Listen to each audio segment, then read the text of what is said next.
for Monday. Sure.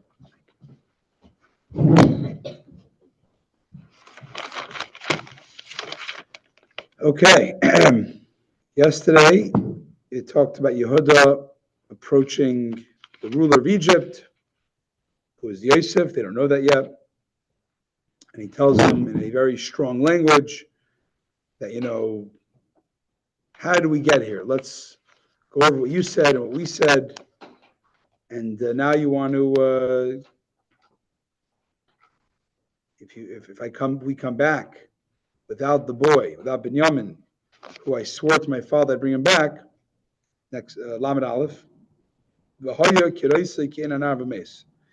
will be that when he sees the boy is not with us, he will die.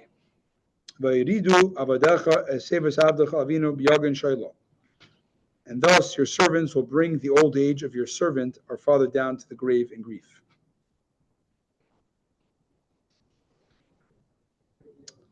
Rashi, it will be when he sees the boy is not with us. He will die. Who will die? The father will die. The boy's father will die from his anguish. Lamed Beis, Ki Avdecha Araves Anar Mi'emavi Lemar.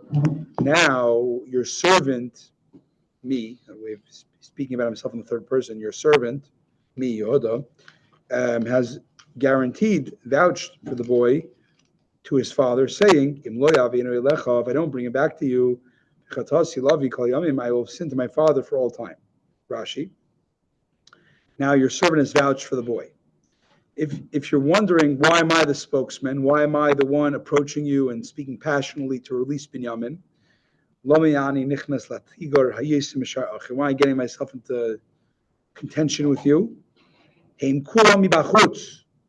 Because they're all, it's a good word, they're external to the matter.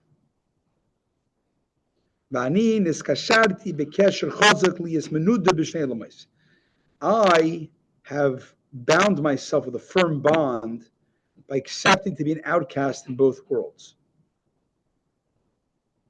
Understand? Me, I shall sin in this world and in the next world.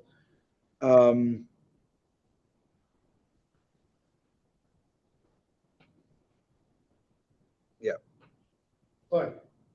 If you remember, by the way, and there's a good footnote on footnote 5, when Yehuda actually guaranteed Binyamin to Yaakov, what did he say? I will sin to you in the next world. I think Rashi said it was the next world to come. And here Rashi is, he's telling Yosef, I will have sinned to my father. I'll be in trouble in this life and the next life. He's adding this life as well. Why? Yeah, but Rashi translated it as the next world. I noticed that, which is interesting. The reason is because he doesn't know if this pagan ruler believes in the next world, in the afterlife. So he's got to mention, at least, what's relevant in this world. Lamed Gimel, V'ata Yeshna Avdecha Tachas Anar, and now, please let your servant remain as a slave to my Lord. Eved Adaini, let your servant remain as a slave to my Lord, in place of the lad. Fanar Yal Mechav, and the boy will go up with his brothers. Rashi Yeshna Avdecha. It is making sense. I'm giving you a better deal. I'm a better slave than him in all ways. In strength, for war, for battle, shamish, and as a servant. How can I go up to my father when the lad is not with me? Lest I see, if only I would not have to see the even misfortune, Ashayim Sesavi, that would befall my father. Perek Memhei, chapter 45, Pasuk Aleph. Yosef was not able to control himself. For all that were standing around him.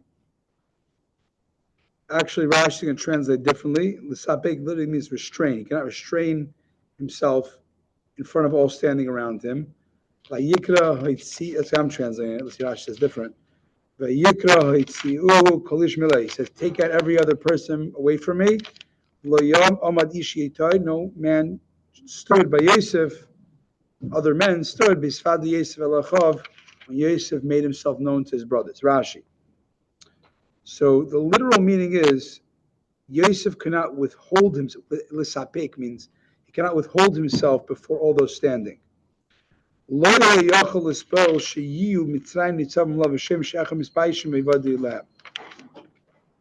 cannot abide. So it means he couldn't hold himself. He get out of here. I'm gonna break down, right? He couldn't hold himself back from crying. That's how Rashi translates. He couldn't bear the thought.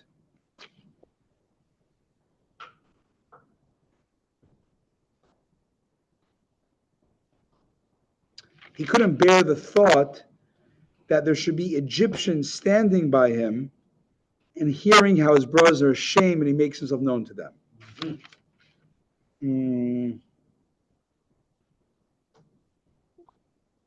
He wanted to protect them. Right, but I'm saying it's an interesting way of translating it. He could not restrain himself before those standing, which would be an embarrassment to his brothers. So he told them to get out of there. I'm not sure they're translating the word. Let me see what they translate it. This is where the Kos Chomesh helps us, cheat sheet.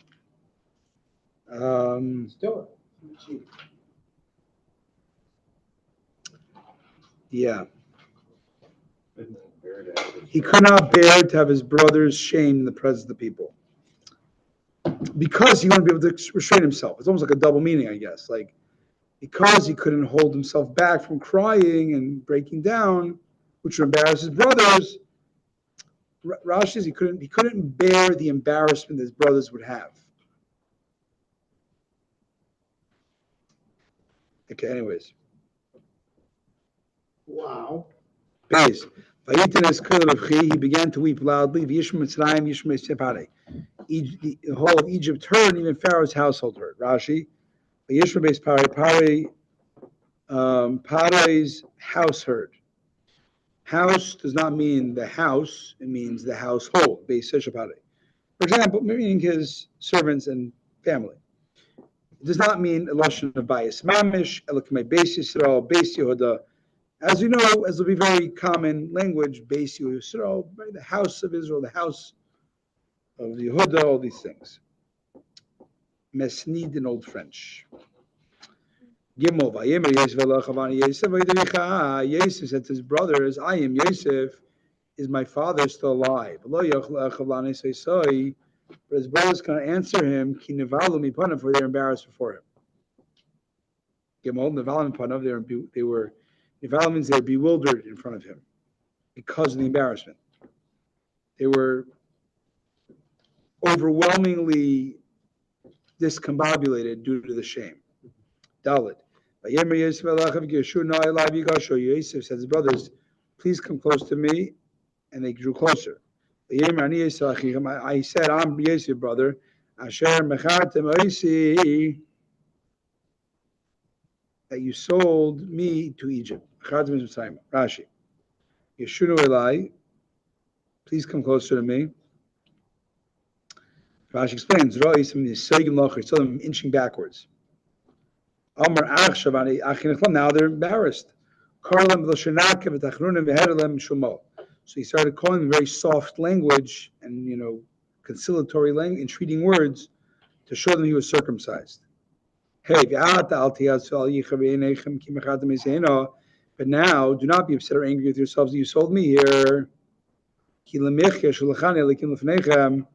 For Hashem has sent me ahead of you to be a provider for sustenance for you.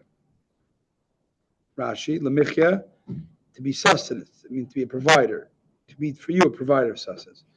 Vav, kizesh nasayim rav berekeretz. For these 2 years of famine have passed them in the land. Void chamesh sharamash ein charshu katzer. And there will be another 5 years. There will be no plowing or reaping. Vav, kizesh nasayim rav. For these 2 years of famine, avrim shnei rav. These 2 years have passed of years of the famine. Zayin ve'ishlacheni alikim lefnechem. Hashem has sent me ahead of you. Osum lachem sheres vares, so there be a remainder of you in the land, lachis lachem leflit l'gdela, to sustain you so that a great number of you survive.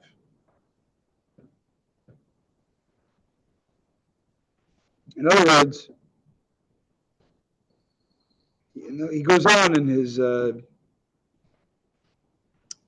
speech. Tomorrow, this is all divine providence.